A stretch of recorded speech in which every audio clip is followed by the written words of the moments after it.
जैसे सब जगह बर्फ ही बर्फ पड़ी हो तो बर्फ कैसे छिपेगी। बर्फ के पीछे बर्फ रखने पर भी बर्फ ही दिखेगी। ऐसे ही जब सब रूपों में एक भगवान भी है तो फिर वह कैसे छिपे, कहाँ छिपे और किसके पीछे छिपे। क्योंकि एक परमात्मा के सिवाय दूसरी सत्ता है ही नहीं। परमात्मा में शरीर और शरीरी, सत और असत, जड़ और चेतन, ईश्वर और जगत, सगुण और निर्गुण, साकार और निराकार आदि कोई विभाग है ही नहीं। उस एक में ही अनेक विभाग है और अनेक विभागों में वह एक ही है। वह विवेक विचार का विषय नहीं है, प्रत्युत श्रद्धा विश्वास का विषय है। अतः सब कुछ परमात्मा ही है। इसको साधक श्रद्धा विश्वास पूर्वक मान ले, स्वीकार कर ले। दृढ़ता से मानने पर फिर वैसा ही अनुभव हो जाएगा। साधक पहले परमात्मा को दूर देखता है, फिर नज़दीक देखता है, फिर अपने में देखता है और फिर केवल परमात्मा को ही देखता है। कर्मयोगी परमात्मा को नज़दीक देखता है, ज्ञान योगी परमात्मा को अपने में देखता है और भक्ति योगी सब जगह परमात्मा को ही देखता है। जय श्री कृष्ण दोस्तों, मैं सूरज आप सभी व्यूअर्स को मेरे YouTube channel Science of Souls में स्वागत करता हूँ। आज के वीडियो में हम जानेंगे कि भक्त कैसे चारों ओर मतलब सर्वत्र अपने परमात्मा को देखता है और परमात्मा उससे छिप नहीं सकते, वो भी परमात्मा से छिप नहीं सकता। श्री भगवान में इसके बारे में 6ठे अध्याय का 30वें श्लोक में आलोचना की है। तो चलिए दोस्तों, हम लोग इस श्लोक के भावार्थ को समझते हैं। पहले हम लोग श्लोक का पठन करते हैं। जो माम पश्यति सर्वत्र सर्वं च मयि पश्यति तस्याहं न प्रणश्यामि स च मे न प्रणश्यति। अर्थात जो भक्त सब में मुझे देखता है और मुझ में सबको देखता है, उसके लिए मैं अदृश्य नहीं होता और वह मेरे लिए अदृश्य नहीं होता। व्याख्या।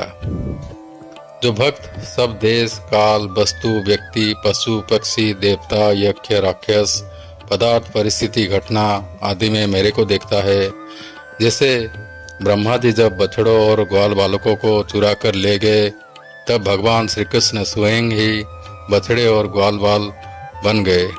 बछड़े और ग्वाल बाल ही नहीं, प्रत्युत उनके वेद सींग बांसुरी वस्त्र आभूषण आदि भी भगवान स्वयं ही बन गए।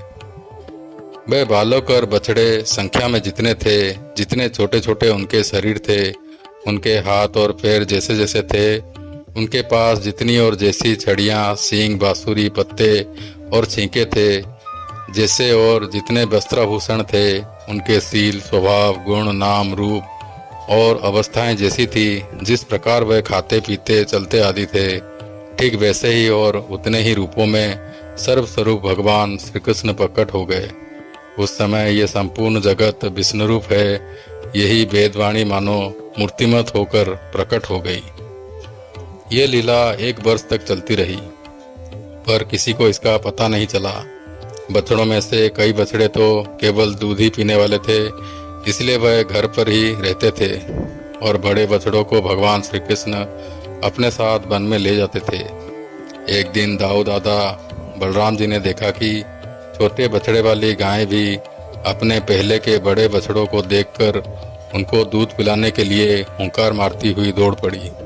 बड़े गोपों ने उन गायों को बहुत रोका, पर वह रुके नहीं। इससे गोपों को उन गाय पर बहुत गुस्सा आ गया, परंतु जब उन्होंने अपने अपने बालकों को देखा तब उनका गुस्सा शांत हो गया और स्नेह उमड़ पड़ा। वह बालकों को हृदय से लगाने लगे, उनके माथा सूंघने लगे। इस लीला को देखकर दाऊ दादा ने सोचा कि ये क्या बात है। उन्होंने ध्यान लगाकर देखा तो उनको बछड़ों और ग्वाल बालकों के रूप में भगवान श्री कृष्ण ही दिखाई दिए। ऐसे ही भगवान का सिद्ध भक्त सब जगह भगवान को ही देखता है, अर्थात उनकी दृष्टि में भक्त वस्तुता के सिवाय दूसरी किंचित मात्र भी सत्ता नहीं रहती। और जो भक्त देश काल वस्तु व्यक्ति घटना परिस्थिति आदि को मेरे ही अंतर्गत देखता है, जैसे गीता का उपदेश देते समय अर्जुन के द्वारा प्रार्थना करने पर भगवान अपना विश्वरूप दिखाते हुए कहते हैं कि चराचर सारे संसार को मेरे एक अंश में स्थित देखो। तो अर्जुन भी कहते हैं कि मैं आपके शरीर में संपूर्ण प्राणियों को देख रहा हूँ। संजय ने भी कहा है कि अर्जुन ने भगवान के शरीर में सारे संसार को देखा। तात्पर्य है कि अर्जुन ने भगवान के शरीर में सब कुछ भगवत स्वरूप ही देखा। ऐसे ही भक्तों को देखने, सुनने, समझने में जो कुछ आता है उसको भगवान में ही दिखता है और भगवत स्वरूप ही दिखता है। भक्त जब सब जगह मुझे देखता है तो मैं उसे कैसे छुपूं, कहाँ छुपूं और किसके पीछे छुपूं। इसीलिए मैं उस भक्त के लिए अदृश्य नहीं रहता, अर्थात निरंतर उसके सामने ही रहता हूँ। जब भक्त भगवान को सब जगह देखता है तो भगवान भी भक्त को सब जगह देखते हैं, क्योंकि भगवान का ये मानना है कि जो जिस प्रकार मेरी शरण लेते हैं मैं भी उसी प्रकार उन्हें आश्रय देता हूँ। जे जथा माम प्रपद्यन्ते तांस तथैव भजामि अहम्। तात्पर्य है कि भक्त भगवान के साथ घुल मिल जाता है, भगवान के साथ उनकी आत्मीयता एकता हो जाती है। अतः भगवान अपना स्वरूप में उनको सब जगह देखते हैं। इस दृष्टि से भक्त ही भगवान के लिए कभी अदृश्य नहीं होता। यहाँ शंका होता है कि भगवान के लिए तो कोई भी अदृश्य नहीं है, फिर यहाँ केवल भक्त के लिए वह मेरे लिए अदृश्य नहीं होता, ऐसा क्यों कहा गया? इसका समाधान है कि यद्यपि भगवान के लिए कोई भी अदृश्य नहीं है, तथापि जो भगवान को सब जगह देखता है उसके भाव के कारण भगवान भी उसको सब जगह देखते हैं। परंतु जो भगवान से विमुख होकर संसार में आसक्त है उसके लिए भगवान अदृश्य रहते हैं। अतः उस भाव के कारण वह ही भगवान के लिए अदृश्य रहता है। जितने अंश में उसका भगवान की प्राप्ति भाव नहीं है उतने अंश में वह भगवान के लिए अदृश्य रहता है।